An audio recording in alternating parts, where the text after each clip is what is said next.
Hello and welcome everybody to the August 21st Harbor Commission regular meeting. I'm Adam Stanwyck, Chair, and calling to order this meeting at 6:31 p.m. And Mr. Lopez, can you please start us off with a roll call? Commissioner Anderson? Here. Commissioner Cohen? Here. Commissioner Ford? Here. Commissioner McCrae? Here. Commissioner Nelson? Here. Commissioner Stedman? Here. Chair Stanwyck. Here. Thank you. Director Wiltshire, do we have any changes to the agenda this evening? Chair Stanwyck, no changes. Great, thank you. Mr. Lopez, do we have any general public comment this evening? We do have one speaker slip submitted, Ed Schifferns. Great, thank you. Hi, Mr. Schifferns. Hello. Hello. My name's Ed Schifferns, and I'm the Rear Commodore of the Santa Barbara Yacht Club.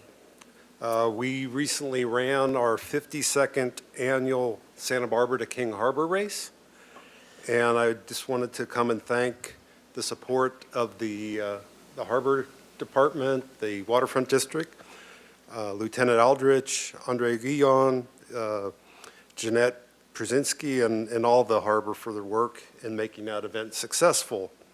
This event brought over 50 out-of-town boats in and over 400 competitors and support. Generated $9,000 in transient slip fees and economic activity in the harbor area. As we talked to the participants, this event leaves a wonderful impression of the city on them, and they go back to their venues looking forward to next year's event. So we look forward to hosting this event and similar events in the future.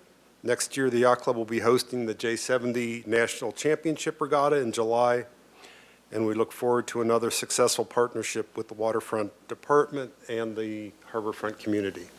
Thank you. Great, thanks, Mr. Schifferns. I know the racing community is, very important to the harbor. Mr. Lopez, do we have any other public comments? Chair Stanwyck, there are no other hands raised and no speaker slips submitted. Great, thank you. Also wanted to note that we did not receive any written public comments as well this evening.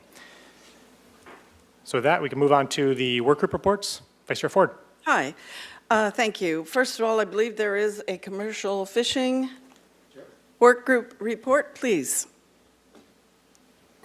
Yes, the Commercial Fisheries Work Group met on August 6th to discuss two topics. One, we were sort of admonished at a recent commission meeting that we needed to comply with the Brown Act, and the requirement, of course, is to have a clear purpose and a reasonable time period so it can be truly satisfy the definition of an ad hoc. And the second item on the agenda was a presentation by Bernard, which you're fortunate enough to receive again tonight. On the Brown Act, what we agreed to do is we talked about two things. One, we could tie it to the infrastructure that we're developing at the Ocean Collective with Santa Barbara City College, and our goal of being shovel ready, because that would be a tight time frame. But I was reminded by the other members of the work group that the City Council had approved a much larger role for the work group, and that our plan ought to reflect that. So with that direction, I hope to have a plan to submit to John Stedman and Suzanne Cohen that we could talk about at our next meeting. Really excited about Bernard. I just heard about it and want to acknowledge and applaud Caesar, who was the acting waterfront director at the time, was very responsive to. I said, I've not seen this. The work group's not seen this presentation, and it would be great if the waterfront department could join us and also take a look at it. Because it rings a lot of bells. So, and then the follow-up with you, Mike, and Caesar to put it on the agenda tonight is really comforting and appreciated. So thank you. That's my report. Thank you. I also have a report from the Strategic Planning Work Group. We met on August 18th and then again with Director Wilshire on August 19th.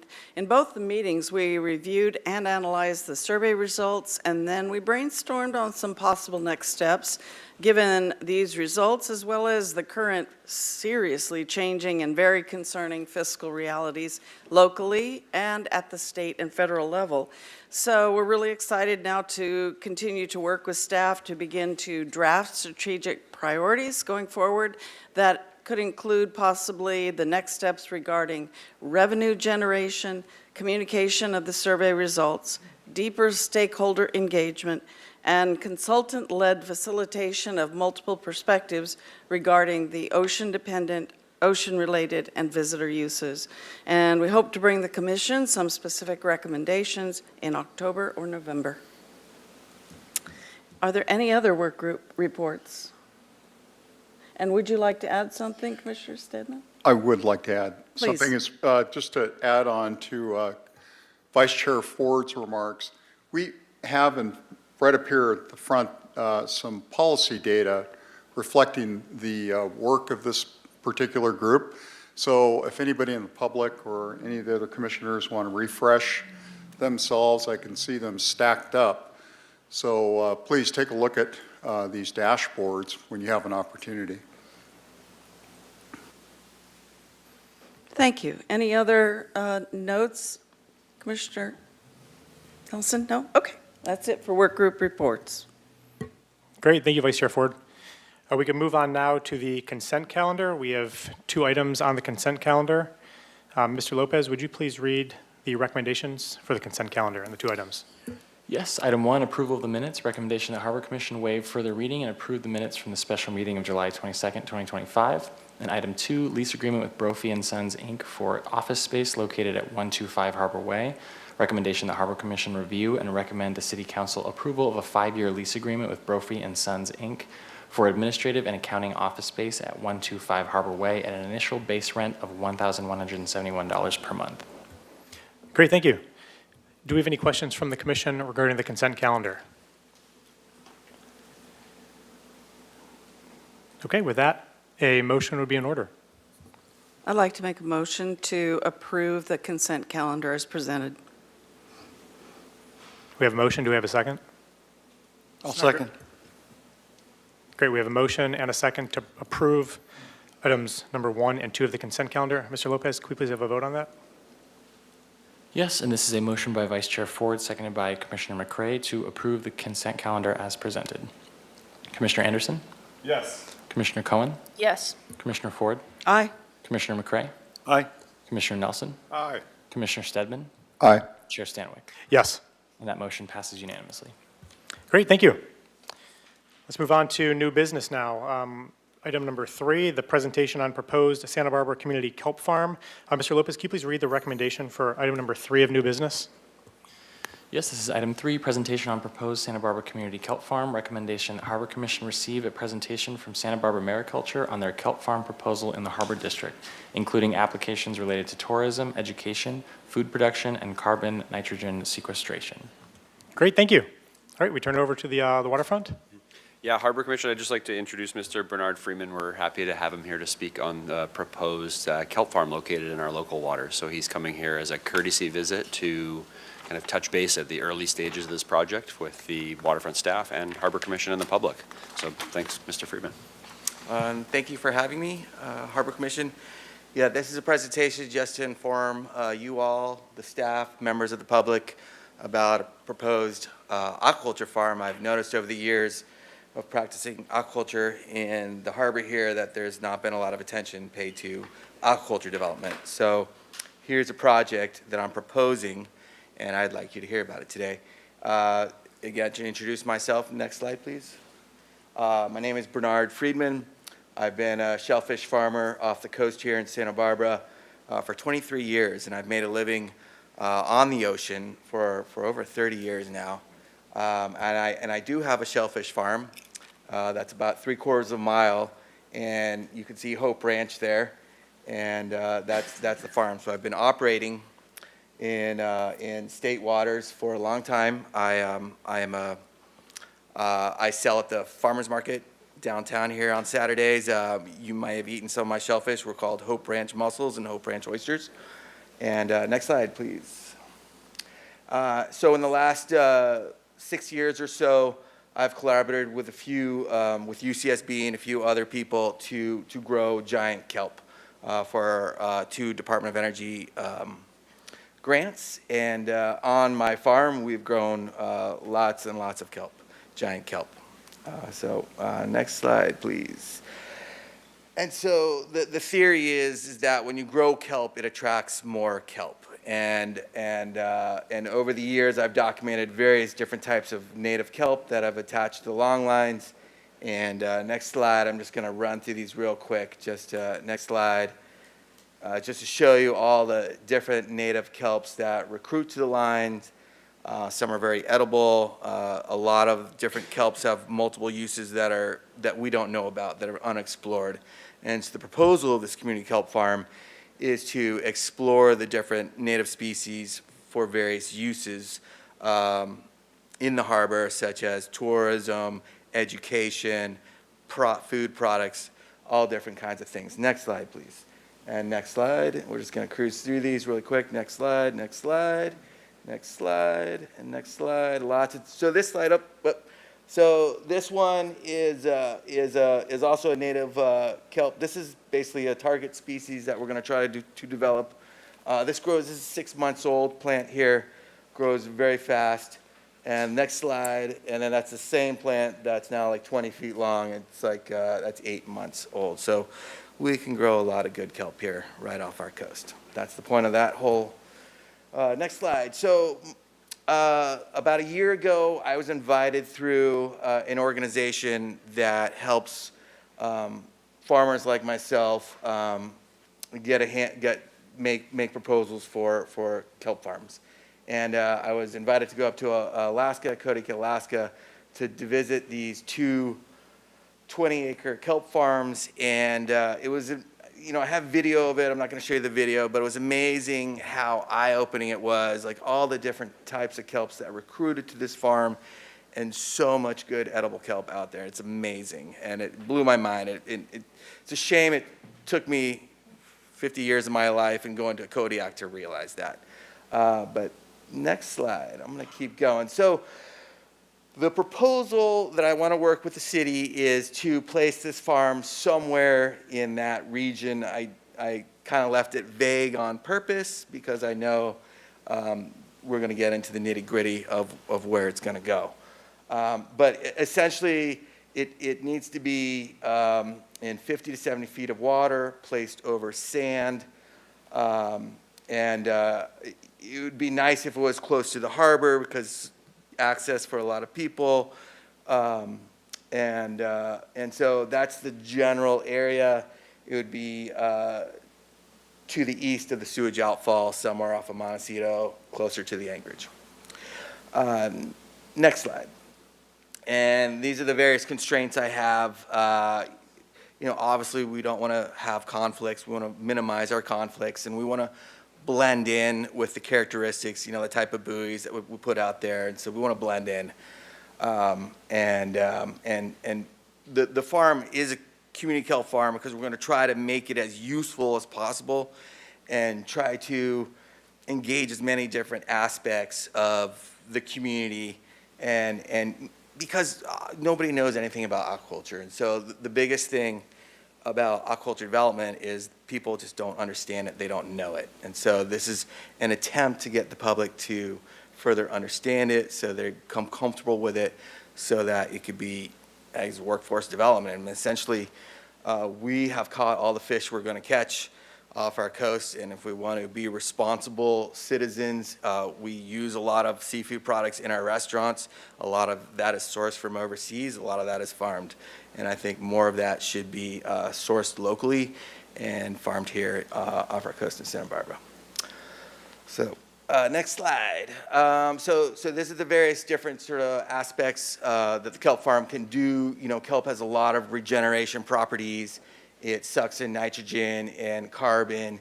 It can be used to, I noticed the reefs off of Montecito are devoid of kelp now. So it can be used to help plant new kelp seedlings off there. The kelp seedlings carry in the currents. It can also be used to, juvenile fish recruit to the kelp. So there's a lot of uses out there, and obviously we want to engage the city college and the universities to develop a curriculum so that people could become better farmers. It's all about doing something positive. And working with, I've been a commercial fisherman for a long time, and working with my fellow commercial fishermen, and I was a commercial diver at City College, and I was a research diver at the university, so it's all with working all these different partners to develop aquaculture in Santa Barbara, and California. And aquaculture needs a lot of partnerships. I'm an individual, but I use a lot of resources in the state to make this, and it does need support of the community. And next slide, and I'll just finish it there, just saying thank you very much. I was a future farmer of America in high school, and it just engaged me as a person, and I know there's a lot of people out there in the harbor that like to work in the ocean. And this is a venue to engage our young people looking for jobs and a source of community to teach them how to grow food in the ocean. Thank you very much. Great, thanks, Mr. Friedman. Do we have any questions from the commission? Commissioner Stedman? Yes, I have a question, Mr. Friedman. You did mention kelp seedlings. Can you comment on your funding source? I know when you went to the work group, you had a partner with you. Yes. Can you share a little bit more about that? To start out, we'll be getting grants. That's the primary source of funding, and we'll be developing food products, but most of it will be grants to start out. And also working with the universities, and tourism is also a way to do funding. But in general, this farm is not, the whole point we're trying not to make it expensive. So if you make it super expensive, it's just going to kill the project. And so every farmer knows you got to keep your costs down. And I've found a way to do that through my own business, and I'm confident I can raise the money and do that at this location. Thanks. Great. Vice Chair Ford? Thanks. Thanks for the presentation. I think it's really exciting. I work very closely with the Maritime Museum, and I can see the education potential. Did you actually, when you were in Kodiak, see what, the possibilities were in a little bit more detail with education? Or do you have a vision? Yes. So the vision I have is I was a graduate of UC Santa Cruz, and my favorite class was kelp forest ecology class, and we basically went diving in Monterey every week. We studied different aspects of the kelp forest, and we wrote a paper of it. So to engage students to go out there, to do a snorkel dive, and then to get them to understand how it all works. That's why we're going to make it easy access. It's very shallow. It's very calm out there. And to engage students of all levels. Even though I was a future farmer of America in high school, we went and did all kinds of field trips. And it was all just sort of basic, sort of measuring the kelp or looking at the kelp, just seeing what's out there and being in the element itself is going to engage a lot of kids. Great as for the it did kids. me when I was younger. For sure. Thank you. And go banana slugs. All right. I'm a UC graduate too. All right. Awesome. Great. Commissioner Nelson? Yes, for the benefit of the commission and responding to your issue, Commissioner Ford, about the education opportunities, this project is completely consistent with the establishment of the Ocean Collective. a project that we have endorsed on numerous occasions. The city was completely responsive in terms of helping us get a catalyst grant for that. Mike signed a letter saying that he would be the lead for city agencies to develop the curriculum opportunities and the infrastructure opportunities the Ocean Collective represents. And I know for a fact, I was in a meeting earlier this week, that the curriculum developers at the SPCC are going to try to identify, 3 employment sectors that, that they will develop a curriculum for a certificate program. And one of those sectors is aquaculture. And they've already reached out to Bernard to perhaps help, because as part of these certificates, there's going to need to be internships and demonstrations and all that. And the best part about it is that the lead person, the lead doctor for the curriculum, is in fact someone that My Bernard studied TA under. at UC Santa Cruz. Anyway, so there are connections between. I've got deep roots at a lot of universities, and so we're going to bring that all with it. And that's why I've been able to sustain a 72-acre farm off of Santa Barbara, and so with these deep connections and deep roots, and a lot of creativity.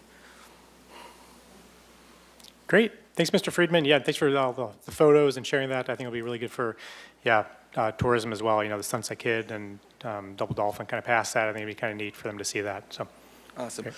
So the ask is to engage with the staff to see if there's possible where we could site this farm, and that's basically the ask today. I'm hoping, if I'm not overstepping my boundaries. Great, Yeah, thank you. Commissioner, it's Yeah. not necessarily an action item, but you've Right. kind of already, we've captured your comments, and it seems like there's some general support. And so, Mr. Friedman, we're not the permitting agency. He'll be working with the state and taking this project forward. So we're happy to work with him going forward and get him in touch with Public Works. They'll have some thoughts about the desal intake and wastewater outfall, and so positioning of it. So, but I know Mr. Friedman's flexible with all that. So if, how I read your responses is that the commission is A-okay with staff continuing to work with Mr. Friedman. Yep, I believe that is the case. Yep. Appreciate that. No, we don't. I don't think we need a motion. I think everybody's in agreement. I think we captured the comments. I think we're all set.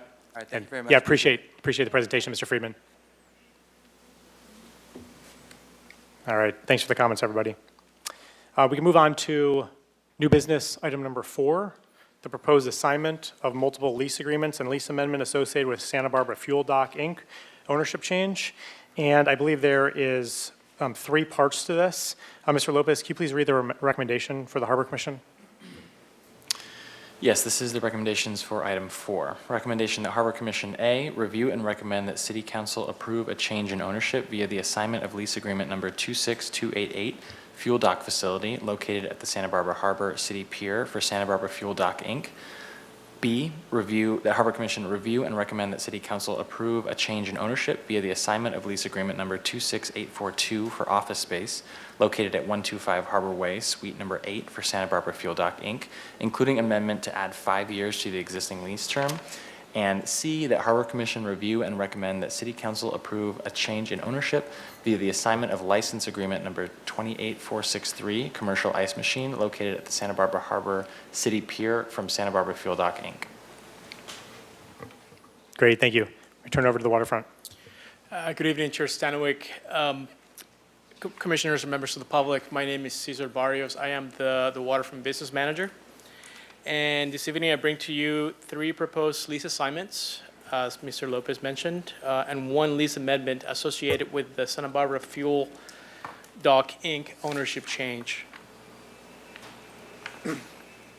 For some background, the Santa Barbara Harbor Fuel Dock has operated under ownership configuration, several ownership configurations since the 1950s.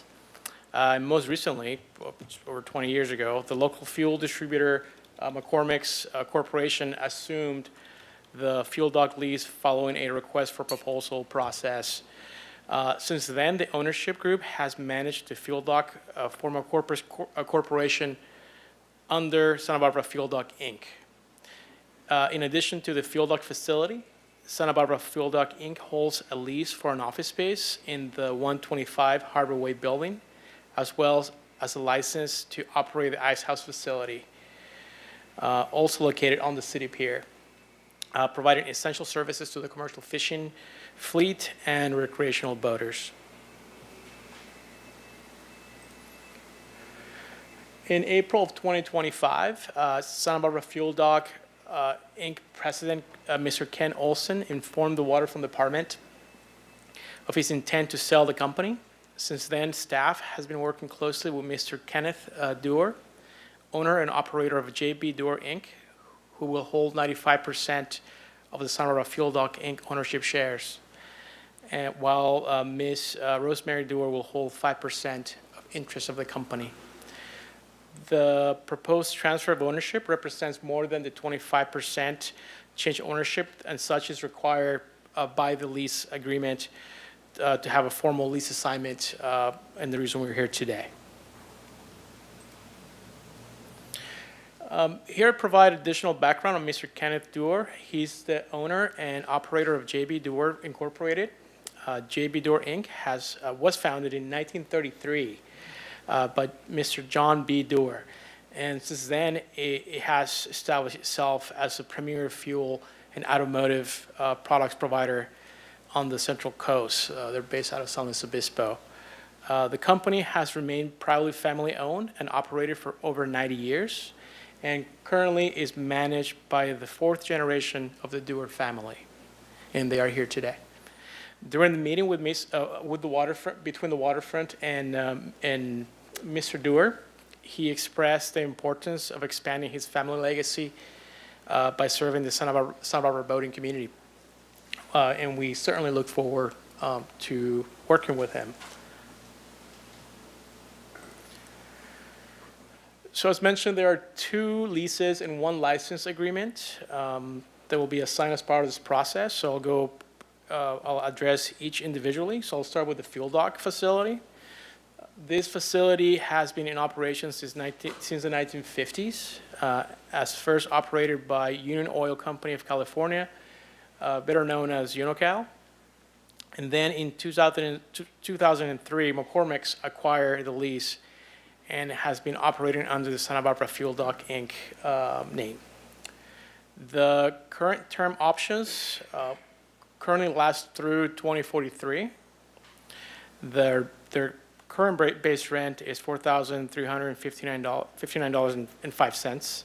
That's the monthly rent. And their percentage rent is 4 cents per gallon of fuel sold, and 6% of all non-fuel fuel sales out of their space down at the city pier. And then the rent is adjusted annually based on the consumer price index.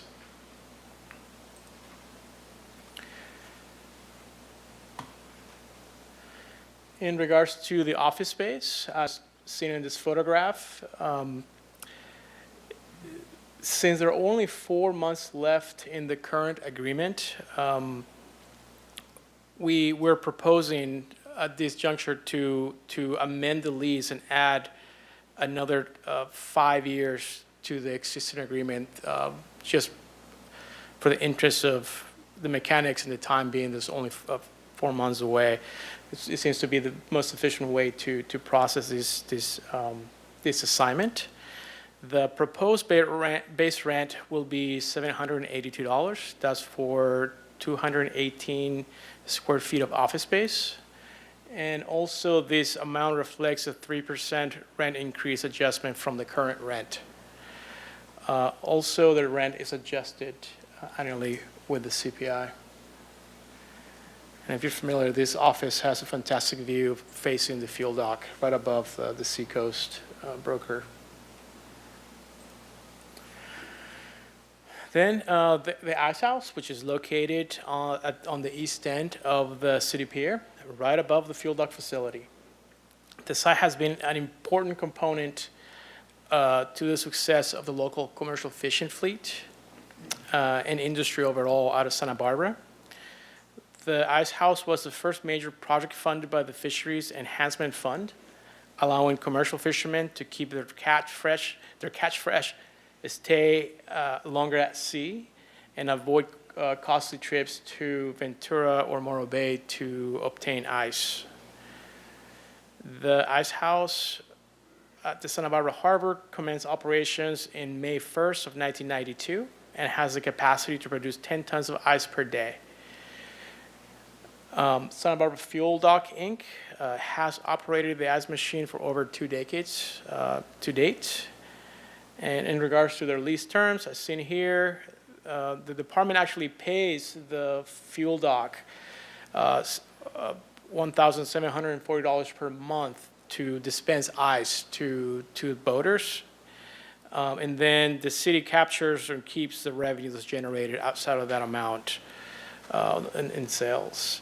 And then all the maintenance and upkeep of this facility is responsibility of the Waterfront Department, which we've discussed in previous meetings.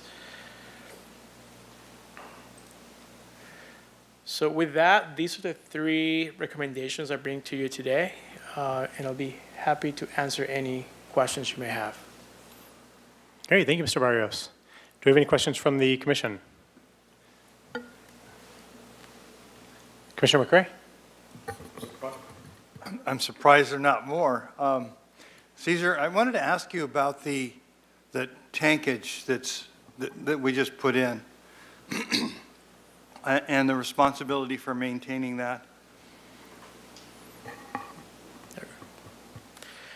The responsibility of that, the underground tanks that were installed a few years back, that is responsibility of Santa Barbara Fuel Dock, Inc. Thank you. Also, in regards to that question, were they the ones who paid for that, or did the waterfront pay for that project? They pay for the entirety of the project. Great, thank you. Commissioner Anderson? Yeah, I'm just curious, we've had some restaurants, which I understand is a different industry, but take over new leases and then have remodels and ask for rent deferment afterwards. I'm just curious if there's any plans do we know of any plans to make any changes to it, or is it planning to operate continuously? Is there anything in the lease that says they need to operate a certain amount of hours per week or a certain every day they need to be open for? Commissioner Anderson, yes, the lease has specific clauses to the operation of all 3 facilities. I mean, the fuel dock, the ice house, and also use of the space for the office, which is administratively only, as an example. But when we do an assignment, we carry over the existing terms into the new agreement with the new ownership. Because technically what is changing here is just the ownership group, and Santa Barbara Fuel Dock, Inc. remains as the entity still overseeing these 3 businesses. To my understanding, speaking with Mr. Dewar, that we're not aware of any changes in the foreseeable future that I can speak to at this point. Commissioner Nelson? Cesar, I have 2 questions. One, in the percentage rent, was the percentage rent simply a continuation of the percentages that existed in the earlier lease agreement, or did you negotiate? And if so, on what basis did you do those negotiations? Commissioner Nelson, with the exception of the office space that we're doing a new lease agreement, which we added 3% to that rent. Everything else remains the same. So everything that you see in the terms are just carrying over. We did not engage in any type of negotiation. And because there's a lot of interest in the sale of ice within the commercial fishing community, I'm curious if all the personnel arrangements have been made with the existing employees that they'll carry on and will continue, and there's no disruption. That's a very good question. I can't speak for the new curious. ownership group, but my understanding is that they're planning to move status quo with the business model. Just keep us posted. Hold it. Commissioner Stedman? Yes, Cesar, On the commercial ice machine, can you explain the economics of that? It's a little confusing. We pay the entity, and then we collect the sales revenue. Can you explain that, please? That's correct. So, yeah, we pay them the $1,740 is a flat fee that they charge the city, the Waterfront Department, to operate the facility. So it's our facility. And out of that, all the ice sales, if monthly they exceed that amount, then the city, the Waterfront Department, collects that difference. And that's the revenue that we process out as revenue. Thanks. Commissioner Cohen? Just to follow up on that, because I'm curious, how often does it exceed that revenue number on the ice? Commissioner Cohen, generally in the summer months or when there's a spike in commercial fishing operations, when there's more ice needed. If you look at the numbers, for example, in December through February, they're very low, so we're on the red. But then we run in the blue during the summer months where there's more general public use as opposed to just commercial fishing. Okay. And then my question's actually, I'm sure that you have the fuel dock is such an important aspect of the harbor, and making sure that it's running properly and that the people who are running it know what they're doing and are well established. I recognize the name here, and I'm sure there's a vetting process for anyone who's taking over a lease like that. Can you speak to that at all? Commissioner Cohen, in regards to the qualifications of Mr. Dewar to operate this location, yes, so they as part of the assignment process, they're required to provide not only financial information, but also history and experience of what they do. And based on what they provided, they exceed the qualifications of somebody that would run facilities such as this one, having the experience of being a family business since the 1930s. And they have several facilities. They have facilities in Lompoc and in Santa Maria. So they're well versed in this industry. I foresee being that they're providing fuel on a dock, which is different than an inland operation, but overall the process is fairly similar. Great, thank you. Commissioner McCray? Yeah, just a point of clarity. Excuse me. I just want to make sure I understand this correctly.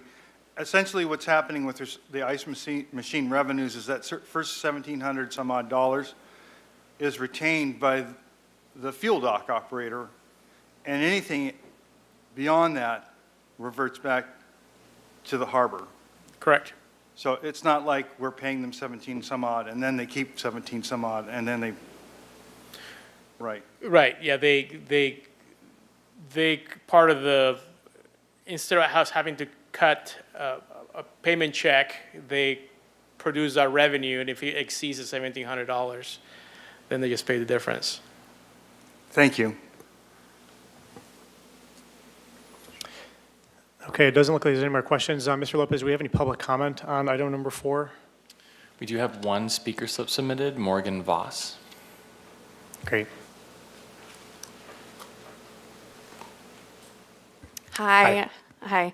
I am Morgan Voss. Hopefully I can address some of the commentary that just happened, but I want to give you some background. I am 4th generation family at J.B. Dewar. My father, Ken Dewar, is here. I'm currently the vice president. I went to Cal Poly, graduated about 10 years ago, and started working for the family business then. I oversee all of our operations. Currently we serve from just north of Paso Robles all the way down. We currently do come into the city of Santa Barbara for lubricant deliveries, and McCormick's the entity that we're acquiring is one of our customers, so we're very familiar with their operations. As Caesar mentioned, we've been in business 90 years. I'm fourth generation, so my great-grandfather founded this in the Santa Maria Valley, and we've expanded our territory since, so it's exciting to have this opportunity to come down into Santa Barbara. While we don't have an opportunity where we're at to have harbor fueling, as Caesar mentioned, and I hear your concern, we're very well versed in the operations of a fueling entity, and we take compliance and safety incredibly serious. And so we understand the possible liabilities of fueling over water, and we retain all the necessary certificates. So one of the other kind of questions that came up was the operations, and we do intend to keep operations as you guys have experienced with staffing and the hours of operations, and our goal is to come in and support Santa Barbara, and hopefully no one knows a difference. So if there's any questions, I saw this timer in front of me and I was like, oh, I better speed up. Yeah, we currently serve mainly ag and construction. And so the other part of this acquisition is the McCormick's Corporation. That's all on fuel or on land fueling, both gasoline and diesel, and then lubricants and any other automotive materials or products. So that's my spiel. Great. Well, thank you for providing that insight. We appreciate it. Thank you. Before you go, I did have a question for the. Yeah. Go ahead, Mr. McCray. Yeah. You actually answered it in part. I just wanted to say that we really love the current staff that's down there generally throughout. Maybe there's a few people that don't like the people that have been down there for all these years, but in general we do. And I'm really glad to hear that you plan to make this as seamless, the transition as seamless as possible, so that and it sounds like you'll be planning on keeping the current staff if they're willing to stay. Yes. We will keep whoever's willing to stay. Of course, we pride ourselves on being an equally as good employer, and we love them too. We've been down there a couple of times. It's been fun to get to know the commercial fishermen and that scene, and so yeah, they'll still be there. Great. Thanks for that. Thanks, Commissioner McCray. Okay, is there any other comments regarding item number 4? If there's no other comments, then a motion at this time would be in order. And if it is okay with everybody, you can make a motion regarding all 3 items, A, B, and C. If there's no issues with that, that would be also in order as well.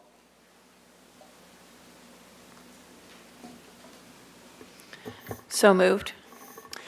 We have a motion. Seconded. We have a motion and a second to approve item number 4, items A, B, and C. Mr. Lopez, can you please do a vote for us? Yes, this is a motion by Commissioner Cohen, seconded by Commissioner Stebbin to approve item 4, letters A, B, and C. Commissioner Cohen? Aye. Commissioner Ford? Aye. Commissioner McCray? Aye. Commissioner Nelson? Aye. Commissioner Stebbin? Aye. Commissioner Anderson? Yes. And Chair Stanwyck. Yes. And that motion passes unanimously. Great, thank you. Okay, we can move on to item number 5 of new business, the proposed amendments to Santa Barbara Municipal Code 17.36.010 to allow pay by plate in waterfront parking lots. Mr. Lopez, can you please read the recommendation for item number 5 of new business for us? Yes, this is the recommendation for item 5. Recommendation that Harbor Commission review and forward proposed Municipal Code Title 17 amendment to the City Council Ordinance Committee, allowing for the option of pay by plate within waterfront parking lots. Great, thank you. Turning it over to the waterfront.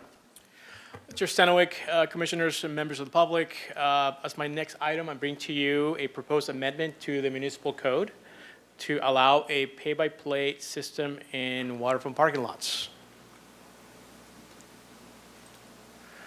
So for some background, the waterfront department operates 8 parking lots, approximately 2,500 parking stalls, just over that number. 2 of these parking lot facilities are Stearns Wharf and Harbor Main, and these are staffed, and we use revenue control point-of-sale system. Basically, we have the gates and the ticket columns and the kiosks, as you've seen. These 2 locations are not part of this discussion. I just wanted to bring them up just to give you some perspective on what we're talking about here. However, the other 6 waterfront parking lots currently operate a pay and display parking system, requiring drivers to display their payment receipt on their dashboard upon parking and paying for parking in their lots. And these parking lots include Ledbetter, Harbor West, Chase Palm Park, the Garden Street parking lot right across the street, and then the 2 Cabrillo parking lots adjacent to the Cabrillo Pavilion.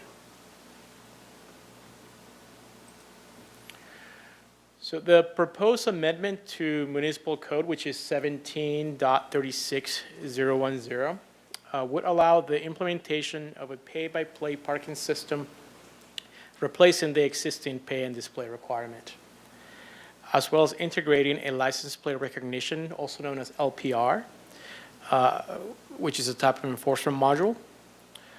This type of system is widely used across municipalities to improve enforcement efficiencies, reduce violations, and overall enhance the customer experience. Under the proposed amendment, upon entry to the parking lot, visitors will be required to provide their vehicle license plate to pay for their parking session. This transition would enhance the operational efficiency, as I've been mentioning. It's a big part of this process, not just for staff, but also for the visitor. It would enhance enforcement and also the overall experience, since folks won't have to come back to their vehicles after they pay for their parking session and get a printout of their tickets. So how does the pay-by-play system works? It's somewhat straightforward if you're familiar, if you park anywhere in the last 5 to 10 years between LA and San Francisco, where visitors basically park their vehicles, they walk up to the pay station, they enter the plate, they select the length of time they'd like to stay based on the fee structure of the specific area, and then that's it. They walk away and they move on to their business.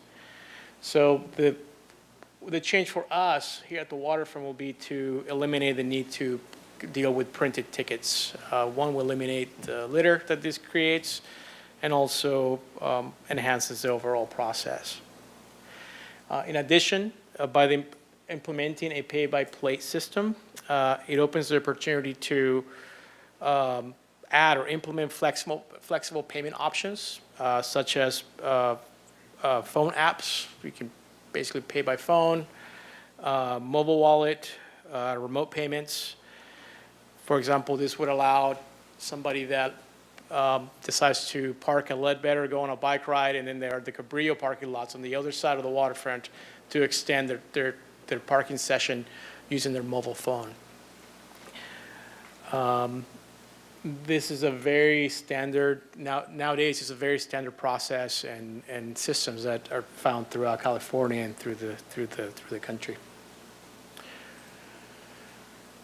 So part of this implementation includes retrofitting a vehicle with the LPR cameras, enabling our parking monitors to efficiently verify payment status, improving accuracy, efficiency, and coverage. But currently, everything is done by foot and manually. We have an individual, which we call them parking monitors. And this is strictly for checking parking payments. This is not for enforcement of other violations like red zones or any other type of non-moving violation.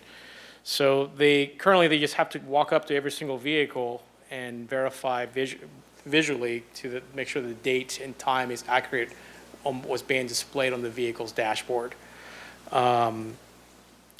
By including this system and what you in this photograph right here, this is what UCSB is currently using, and we're adopting once we get this approved through council and ordinance committee to implement this hardware that would allow 2 cameras to be mounted on top of 1 parking vehicle. At this time, we only need just 1 vehicle to do this, and they can just drive through the parking lot and collect this data. How it works is they enter a parking lot, they drive and scan every vehicle, then they park, and they run that data that was just collected against the payment data that's on file from the pay stations. And then from that point, the software will let the parking monitor know which vehicles have not paid for parking, and accordingly, they can go ahead and issue a parking citation.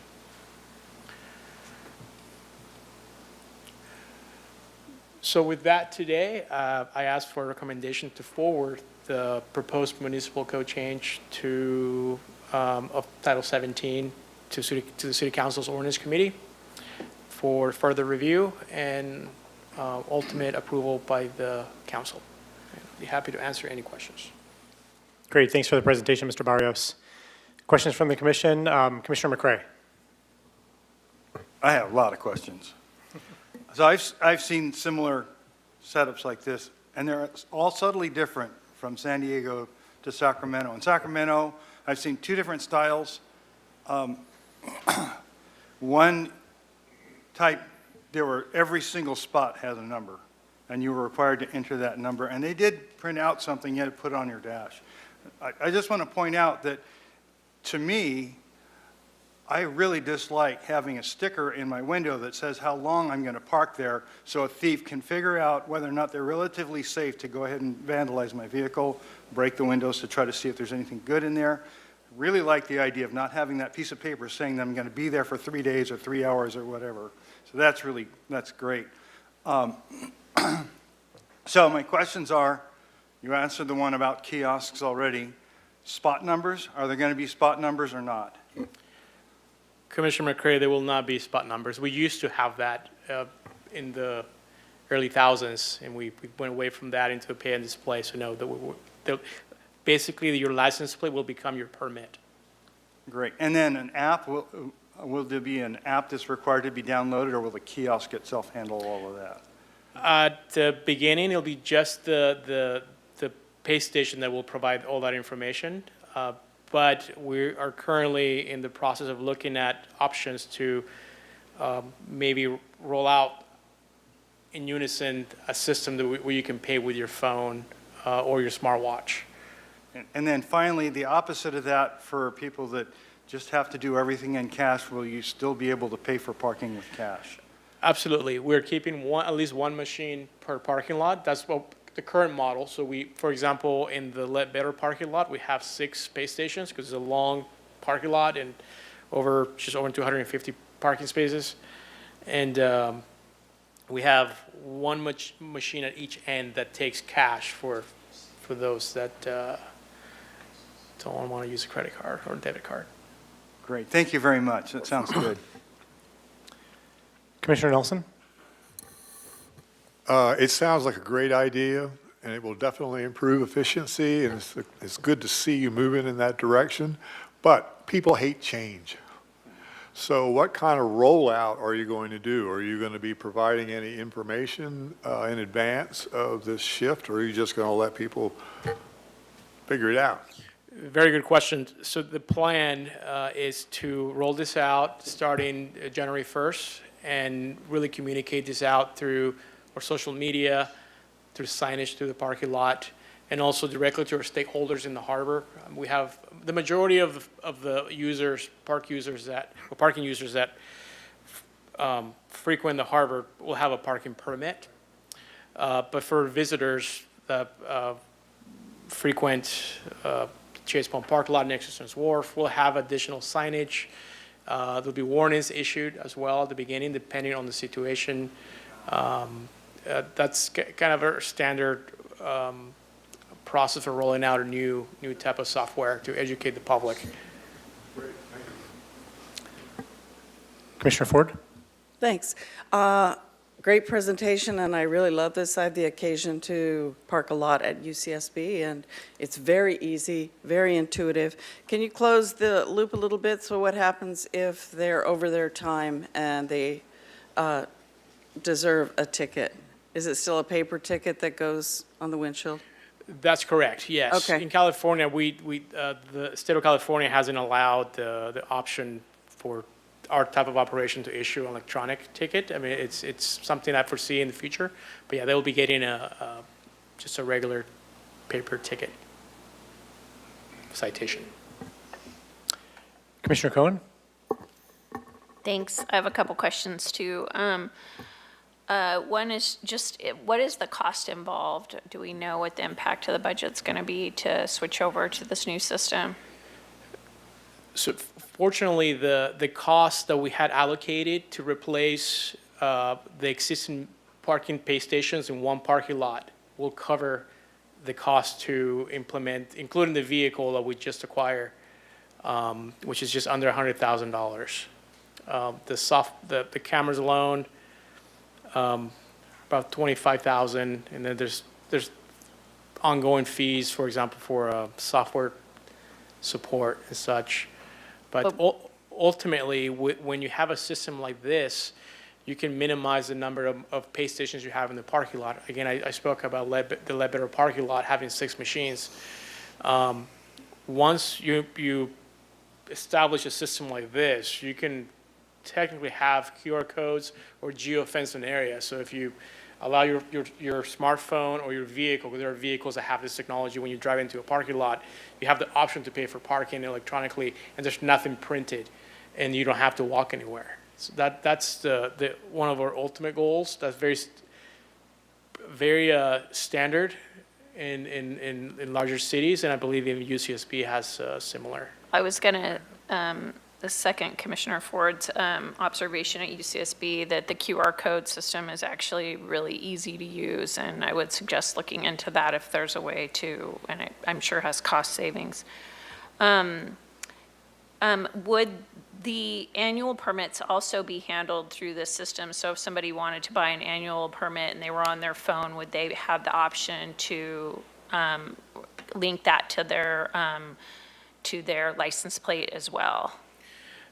Commissioner Cohen, that's correct. So a big part of this process, and our parking supervisor, Nicole Tellis, she's been working closely with the police department, with UCSB, because they already have these systems. We're somewhat unique, just the way we operate. Yes, the annual parking permit database will be uploaded to the system on a daily basis as we roll out the software. Okay. And ultimately, with the thought in mind is that your license plate will become your parking permit. Great. I think that would be great, and I love the option of being able to buy it simply by just clicking a button and having it work. The other question that I had is something that's always talked about when it comes to parking and the beach and the cost of parking there is making sure that it is accessible to everybody to be able to go to the beach and spend the day there. This doesn't come to the commission very often, so I just wanted to encourage us to look at the option of having certain days of the year where maybe there is no parking fee so that anyone could go to the beach and enjoy it for free. We've talked about that. I know there would be an implication to the budget, but I think that if there was a way within this system to say on certain days that we were having, community beach day where nobody had to pay, I think that would be a great gift for our community. Thank you. Thank you. Thanks. Yeah, I think the state of California issues 2 free fishing days a year. So, yeah, I guess it would be a similar concept. Absolutely. Great. One of the questions I had with the new pay-by-plate, I know there is the exit entrance area of the harbor main near Los Baños Pool. Would they leave that open then going forward with this new system? Yeah, so that's a second part of a project. We're discussing this with Director Wilshire to eventually automate that exit Yeah. 24/7. What we'll have to handle first is processing boat trailers that come in and out of the harbor. So, because boat trailer, we don't have a parking permit for a boat trailer. So basically, anyone with an actual annual sticker parking permit that comes in, they don't have to pay for their parking session for the vehicle, but they do have to pay for the trailer. So if we were to automate this system right now and have a self-service exit, it would be an honored system for someone to have to pay for the boat trailer, so we have to solve that issue. First, we have options, which is to do something similar at the launch ramp to do like a pay-by-space or pay-by-play for boat trailers. That way, we don't have to handle that trailer up on the exit on these lanes. Great, thanks. Any other questions from the commission? Mr. Lopez, do we have any public comment on this item, number 5 of new business? There are no speaker slips submitted and no hands raised, Chair Stanwyck. Okay. Any other discussion points on item number 5?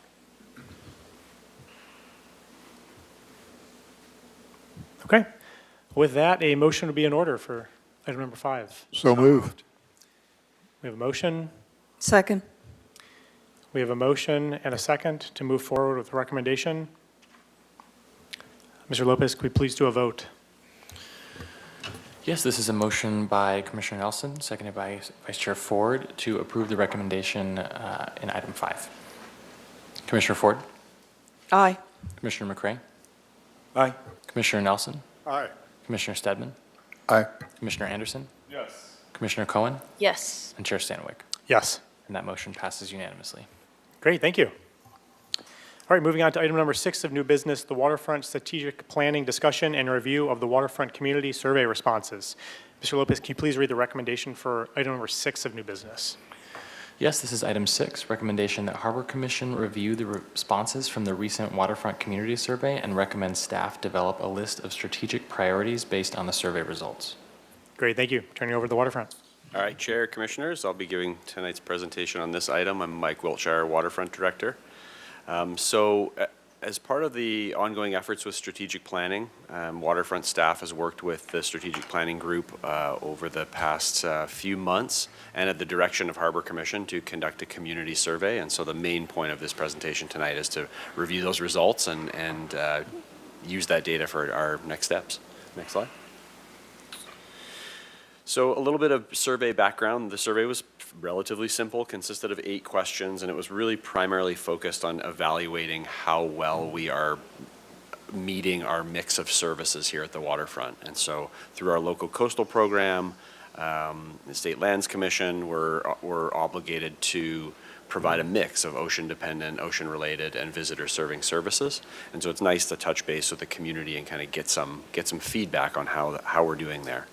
The survey was advertised broadly throughout the waterfront community, email, posted, website, social media, kind of every way that we could get it out there. And the survey was open for about a month from June through July of this summer. Great response. We received 572 total responses, and those were all individual responses, so that's great in my mind. It's a good statistical number. And I'll go over the survey results in the coming slides. Next slide.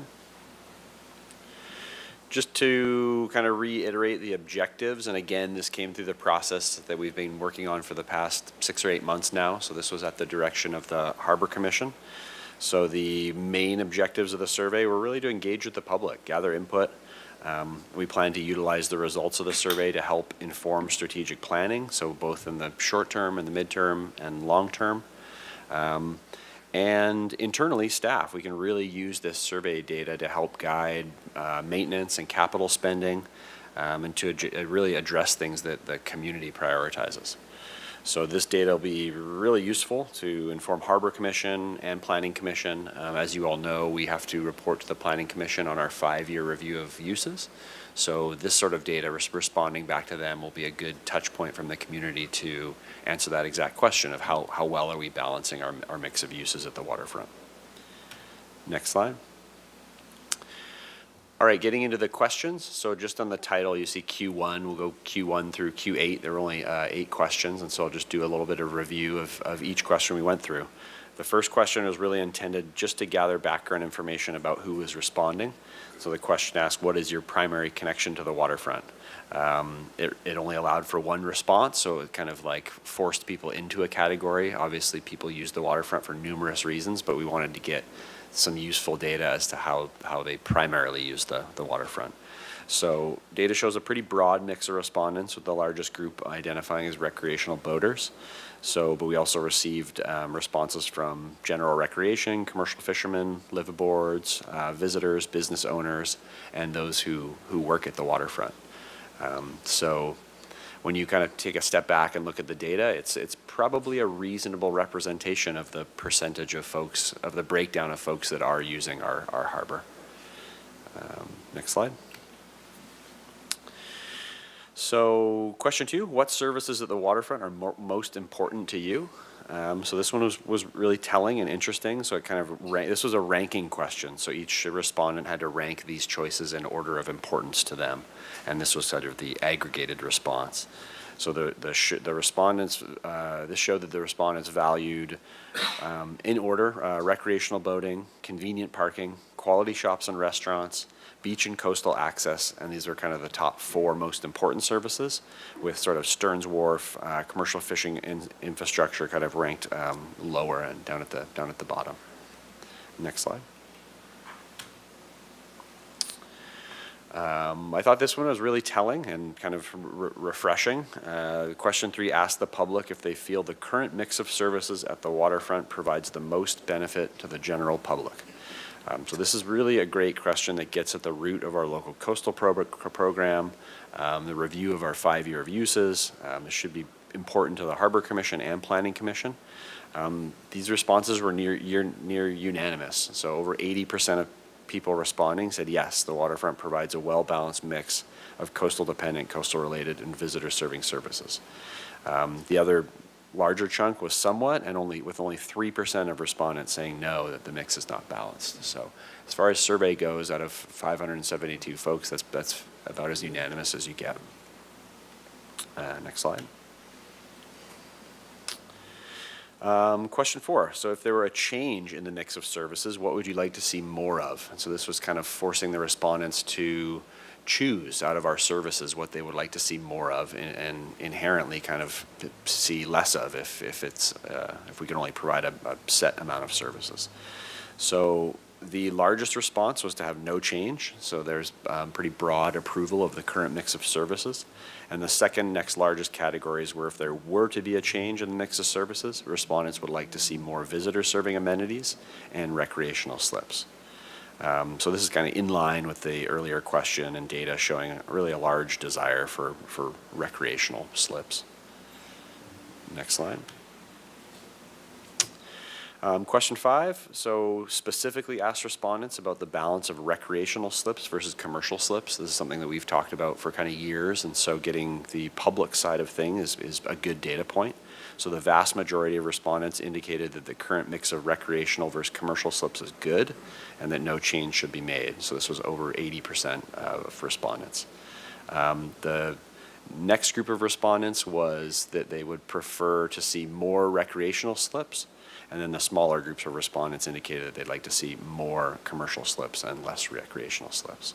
So again, a good data point from our waterfront community. Next slide. This question pertains specifically to our 60-plus leases and licenses and how we balance the uses of our leased spaces. So cutting to the chase, so again, over 80% of the respondents indicated that there should be no change to our leases and that the current mix of lease services is good. And so this includes our restaurant tenants, our ocean-dependent tenants, and all the businesses that we play host to. So the current mix of service is generally broadly appreciated and should be maintained. Next slide. We've also talked about this concept a lot, and so this question asks, would you consider Santa Barbara Harbor a working harbor that provides sufficient infrastructure for ocean-dependent businesses such as commercial fishing? So, as we all know, the definition of a working harbor can be different with different users, but this is nice to sort of broadly ask the community. Again, over 78% of respondents felt that Santa Barbara is a working harbor and that we provide sufficient resources to keep it that way. Only a tiny percentage of respondents, so less than 3%, indicated they did not feel the harbor was a working harbor. So again, the definition is always up for debate, but it's refreshing to see that our community still feels that that's a fabric of our harbor and that they do see it that way. Next slide. And then, obviously, as staff, we're always interested, what's the best way to engage with folks about waterfront plans, changes, information. So the broad majority of respondents prefer email as the best mode of communication, so almost 80% prefer email. Online surveys, looking at some of the specific comments and the written comments, there was a lot of appreciation for this survey itself as a means of kind of gathering data, and then less so conventional mail and public meetings. So this is good data for us when we do predominantly use email for contacting folks, so just making sure that we're still in line. Next slide. So some of the insights that we've taken from the community survey, so it was a good representational mix of respondents. So overall, they showed broad support of our current mix of services, broad agreements that we are kind of maintaining our fabric as a working harbor. And I really wanted to make note that there were a lot of specific written comments on each question. So we gave every respondent the opportunity to kind of free flow comment after every question. What this tells me is that the folks filling out this survey were really engaged. There were really good ideas in there, really good comments. It was, you can tell that people care about the harbor, care about the waterfront, and took time to put in a legitimate amount of work on their comments. Those comments are important to staff. Like I mentioned, we've already kind of combed through them, and they direct a lot of really easy wins. I mean, there's a lot of eyes and ears out there that we don't have, and so some minor maintenance improvements, some things that we can kind of take care of really quickly. It's just a really great way to kind of get feedback and do some of these easier things. Next slide. I think this is my last slide, but as for next steps, so our hope is to continue to work with the strategic planning work group to use all of this data to develop a list of strategic priorities for near-term, mid-term, and long-term. Staff and the strategic planning work groups already set up a meeting for September 10th to do so. And so the aim is to bring this item back to the full commission in October after meeting with the strategic planning work group with a draft kind of tentative list of strategic priorities for near, mid, and long term.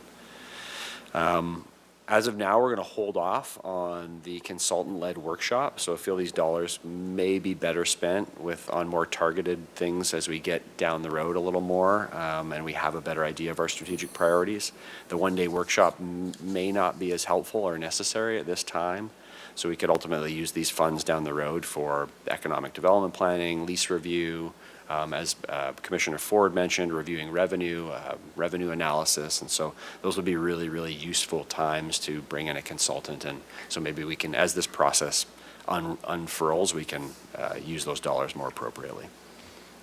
Another big thing that we aim to do is communicate these results, so we're communicating them to the Harbor Commission now, the public or whoever's tuned in, but we intend to communicate them to City Council and the Planning Commission as well.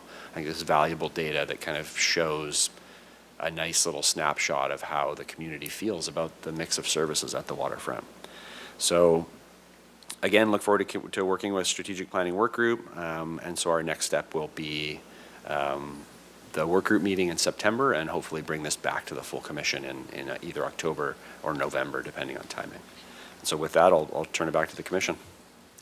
Great. Thanks, Director Wiltshire. And, we appreciate you sending out the survey. I know I took the survey, and it was very easy to do. It came to the email. You could scan the QR code and everything. Also, I think it was important, too, because I know the commission had some just questions regarding the definition of a working harbor. And I think just kind of putting that out into the public and letting them decide and, letting all these stakeholders decide or just come up with a good definition was pretty helpful for us. And just reading through the people that did respond to this, I think it was great that we got a lot of community engagement. Yacht club members, boat owners, swimmers. I thought that was good to get a good diverse group of people. And also, like you said, Director Wilshire, the open-ended questions I thought was pretty cool. I mean, I read through all that. I thought that was really good feedback.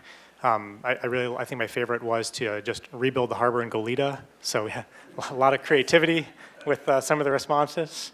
So, but a lot of those stuff we're already working on, some of the feedback we received, such as parking, which we discussed today, the area in front of the Coast Guard building, which, that's a work in progress that we've kind of discussed already, and unseaworthy boats, which, we've discussed with Harbor Patrol and the insurance issue. So I think that's great that we're, working on some of that feedback provided by the stakeholders in the harbor. And also to just shout out to the work group for all the work on that and the working with the waterfront. So thank you guys. With that, questions from the commission. Vice Chair Ford. Thank you. Thanks for the analysis here. Just a couple questions.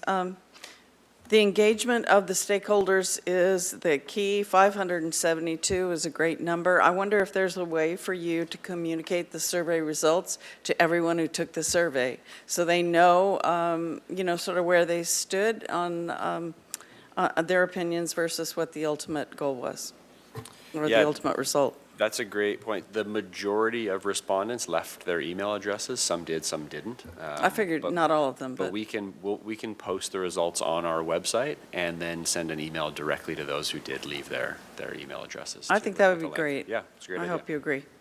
The other one I thought about was, and you probably gave a couple examples, but can you talk a little bit more about the easy wins that you've been able to just zip through in the comments? Yeah, we only got this data fairly recently, but using a previous survey as an example, there was one, I was combing through comments, and there was a comment that we should replace some of the water fountains with drinking fountains that have dog or pet level water fountains. And so right away I said, hey, that's a great idea. I never really thought of that. And if you go by marinas 2, 3, and 4 right now, there's 2 or 3 new drinking fountains installed with the pet level, and they're nice setups. So another one off of one of these comments that I was just talking with Brian, our facilities manager, yesterday on, was to paint swing arcs where the marina gates open so people don't bash it into carts. It's like, hey, genius, we can do that, and so put in a work order. So that should be done probably fairly soon. So just looking at things like that. And to Chair Stanowic's point, a lot of themes kind of arose from it. So public restrooms, like obviously everybody always has an issue with public restrooms. They're never the most pleasant places, but it's an area where we can continue to put capital dollars and reinvest in those. Parking is always a big issue. And so as Cesar mentioned, we're looking at ways of innovating parking and trying to get the other exit open and making it more seamless for people to park easily and get in and out of there. And so these kind of things are great strategic priorities that are sort of driven from the public's input. Thanks. Commissioner Cohen? On the public restrooms, has there been any, I know it's maybe off topic, but any movement on redoing the restroom that is off of the one that we started and stopped on? The Ledbetter restrooms? Ledbetter, We've yes, recently done like a sort of a touch-up paint, and I'd go have a look at it. It looks as nice as I'll it's go looked check in it a out. decade. Okay. But no major project is in line to renovate it or retrofit it or tear any walls down. Okay, and then I have one other, maybe it's off, well, I'll ask you later, never mind. Great, thank you. Any other questions from the commission regarding item number 6?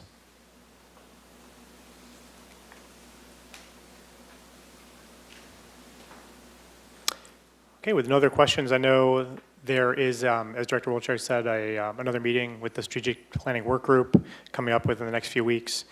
But do we have a motion, as a motion would be in order now, for new business item number 6?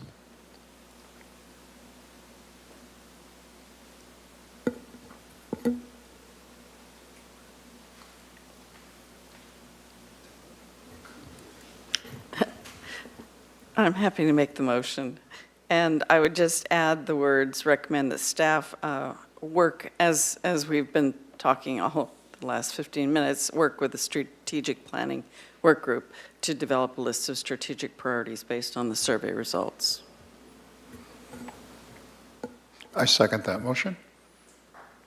Great, thank you. We have a motion and we have a second. Mr. Lopez, could you just reread the motion that was stated by Vice Chair Ford?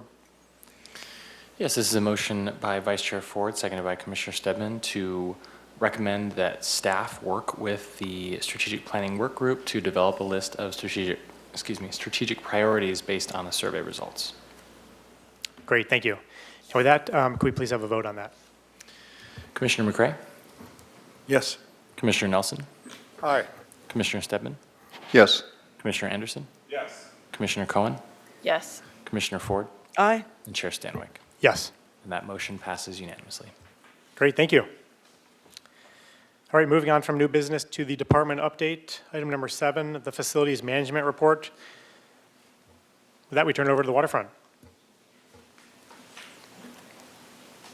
Good evening, Mr. Adair.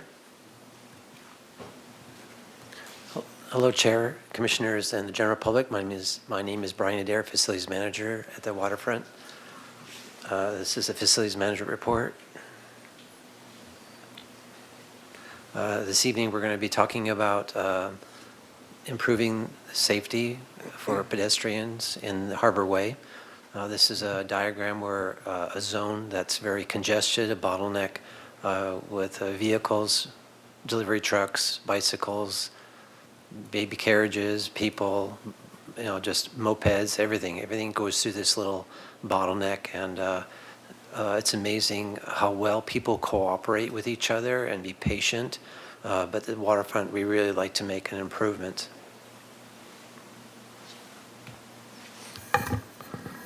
So this is this is the concept where the yellow line, that is going to be a proposed raised sidewalk, 9 feet wide. And then the orange portion of that is going to be at level, but it'll be made out of concrete. So visually, you'll see that concrete sidewalk go the whole way. And what we're trying to do is guide people to use the sidewalk and not try to walk in the middle of the street, middle of the road. Next to the sidewalk, those blue dots are proposed parallel parking. And the other gray area is just we're going to tear up the asphalt, and while we're working in that area, we're going to redo the asphalt. And that may go all the way across to the boatyard to do the entire Harbor Way corridor in this section. Of course, this new sidewalk will have light poles. It'll give it a softer aesthetic to guide people where to go. Over there by the fish market, if you can see that, where that white triangle is, we're going to try to make that a picnic table area, or benches, flower pots with trees, trying to soften up that area and make it more usable for the public. So we've been engaged with Flowers and Associates to help us with a civil engineering design of this sidewalk, and this will be used for a scope of work for construction. And I just want to illustrate this diagram, the level of review and details that has to be done to make sure that we got the right elevation and keep drainage moving in the right direction.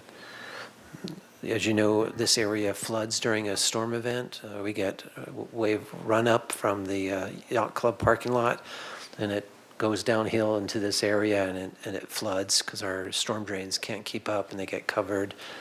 So it naturally flows around the harbor market and down the alleyway between the museum building and maintenance.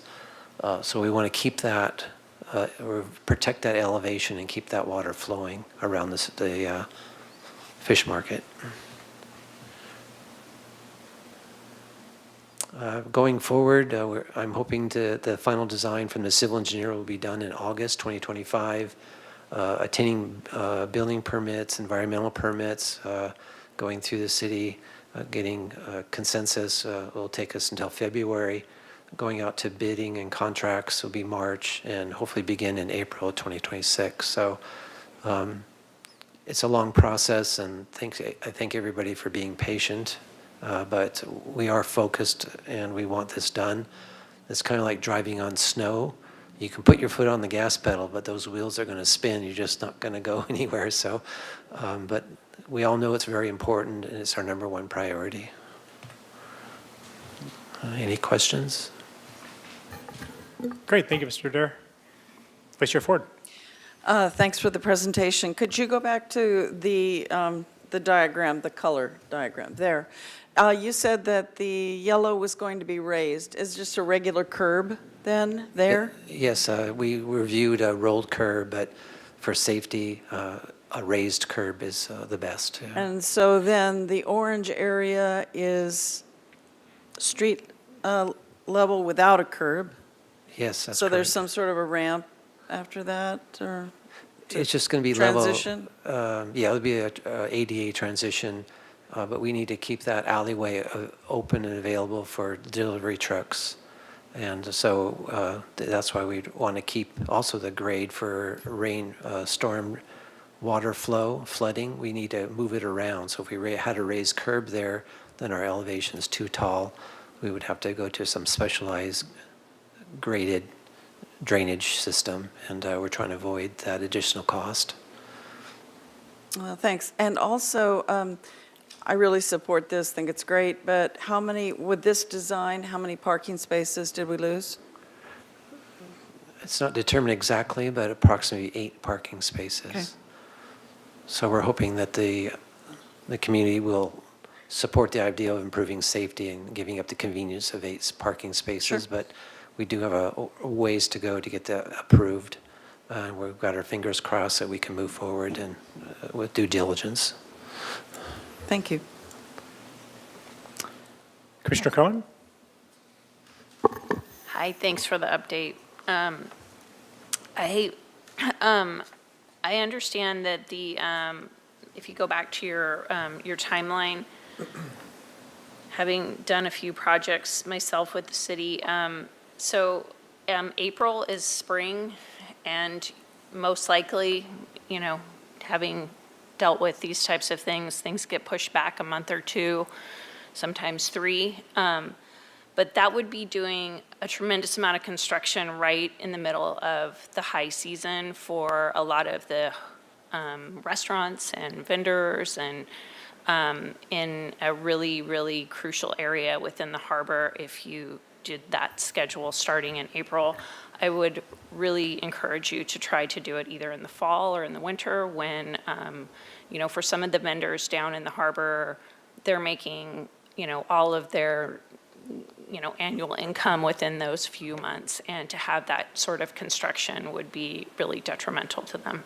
So that would be my one request, would be to try to push it into, a September, October start time, instead of trying to do it in April, and then you're doing construction in the middle of July, and that just would be really, really tough, as someone who has operated in that area. And then I would just also ask that, I thought that this was at a lower price point when we originally looked at it, and it's come up in budget. Is that just my mind playing tricks on me, or has it always been about $500,000? No, it has come up because originally we were going to try to keep this low profile and just use asphalt and just kind of work our way through it. But we wanted to do it correctly and properly so that the scope of work has increased, so then the estimate of the cost has gone up, and that's why the budget's increased as well. What was the original budget on it? Let's say 250. It was not this comprehensive, but maybe $250,000. Okay. Yeah. And is there any concern given our budget situation, that $500,000, we have it? Or No, we entered this amount into our CIP for the next 2-year cycle. So this is a budgeted amount that was approved by you all and council. Oh, so when we did approve it, we approved it at this amount or at the 250? At this amount. At this amount, okay. Also get back to your other question, Commissioner. For safety, we want to do this sooner than later. We also have to contend with a rainy season. We can't be excavating and digging and compacting when it's raining out. If we can try to shoot for April, it's a really reaching to get it done, to start in April. But if we're lucky, we can. But if we do, we'll try to keep one lane open so we can delivery trucks, commercial vehicles, fishermen can get into the commercial area, get to the city pier. We'll try to keep that traffic flowing, keep people going to the yacht club parking lot. If we get delayed with getting permitting, it could push us into the fall because we do not want to do it in the summertime. I think that's even a busier area. So there's no good time. We just have to push forward and try to be as accommodating as possible. Yeah. Thanks. Commissioner Stedman? Yes, thank you. Thank you for your presentation, Brian. So I wanted to revisit, Commissioner McCray, didn't you do an anecdotal survey of the walkway to the east of that harbor main that's under examination right now? Thanks for asking. I was very concerned about losing the parking there, the 90-minute parking along that. So I was looking for an alternative to this project that would preserve it. There is another pathway through there. It's just a little hard to see. And so I sat there for an afternoon and counted people and noted how they made their way to the business district. And people that come in from the west go right through the traffic. And they still did it anyway. Even though harbor staff had put up a sign indicating how to get through the alleyway between the Coast Guard building and the Old Navy Reserve. And so I conceded that it was probably better to lose those parking spots, as painful as it is. Thank you, Commissioner, for doing that study. That really helped us all see the reality and know a vision going forward. Thank you for that. So, given that, has there been any thought by this architectural firm to that flow or lack of flow that Commissioner McCray observed? I mean, is there any kind of psychological steering, that you can apply to the pedestrian flow and e-bike flow? I didn't hear e-bikes mentioned, but they're a huge and dangerous reality to again utilize that pathway. It must be 9 feet wide itself right now, right? At least. Between the Coast Guard building and Yes. the Waterfront Center, yes, it's pretty wide. We have some palm trees there. It seems like the ultimate safe path. Yeah. So we can do certain things to encourage people to use that, light it up more at night. Right. Wayfinding, but it's another alternative, and we'll try to utilize that because it's underutilized right now. So it's a good point. Well, I'll work on that. Very well. Thanks, Brian. Great, thank you, guys. I have a question regarding those spots there. I know like compact cars are usually the ones that go in there right in front of the Coast Guard. It always seems, I go through that area all the time. It just seems like there's always like the biggest trucks or cargo vans in that area that are like infringing on the pathway through there. Are those parallel parking spots designed for compact cars? And if there's like a giant truck in there or a van like taking up 2 spots, is there any enforcement for that, or is it kind of designated for that purpose? It's open to any parking. It's not designated as compact parking, and I worked with Caesar to make compact parking along the between the commercial area and the yacht club, and we made it compact parking, but people park there anyways. I don't know if there's any civil code or city code that allows us to enforce that. But we try to encourage, again, cooperation and logic, but maybe we could take your idea and make those existing spaces currently right now, label it as compact to try to encourage the right thing to do in the meantime while we're waiting for this project to take off. Yeah, that's Okay. good point. Thank you for that, Great, thanks. Commissioner. Any other questions from the commission? All right, thanks for the presentation, Mr. Adair. You're Appreciate welcome. it. Thank you, Commissioner. Chair. All right, that concludes all of the agenda items. Moving on to commission and staff communications. Do we have any staff communications this evening? Yeah, Chair Stanhope, I did just want to share that we hosted Congressman Salud Carbajal on July 31st. He came down with some of his folks. We talked dredging. We got him out on the Harbor Patrol boat. As he always has been, he is extremely supportive and sympathetic and kind of going to bat for us to try and recoup our dredging funds. That's still status quo as of now. The federal government has not approved FY26 funding, but did just want to share with you all that Congressman Carbajal was here, and he is certainly one of our biggest advocates. Sounds good. Yeah, thanks for that update. That's great news. Any commission communications before we close up tonight? Commissioner Nelson. I'm wondering if Brian or Mike, could you ask Brian the next time he's tasked to do an update, a facilities update, no rush, no urgency to it, that gives us the status of the condition of the ice machine, since we talked about a big long-term contract for ice and fuel. It'd be nice to know where you are with that. I know you had a plan, shared it with me, but it'd be nice to know the status of that. Again, there's no rush for it, just to be great the next time you do a report to hear from that. And also, given what you just said, Mike, how we will deal with if for some reason we're not fortunate enough to secure the federal funding for dredging. That's a big dollar impact on the operation of the facility, and so I think we ought to start planning. I'm sure you're doing it now. How would we cover those costs, and would that be within our budget or the city's budget? How would you deal with something that big? Because it's what's the number? Well, anyway, give us a report when you've got a plan or know what the status is of that. Two comments.